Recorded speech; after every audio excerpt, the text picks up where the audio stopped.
remove the valve cap and from inside the garment unscrew the retaining ring. Remove the clear plastic gasket and the black rubber gasket before removing the valve body from the hole in the garment.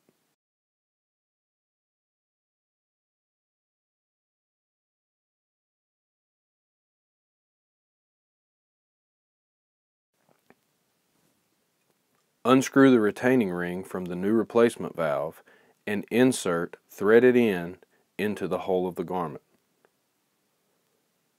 From inside the garment, place the black rubber gasket, the clear plastic gasket, and then screw on the retaining ring.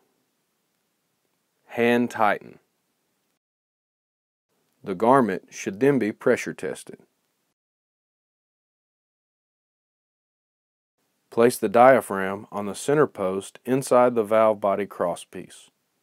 Ensure the diaphragm is properly seated before placing the valve cap on the valve body.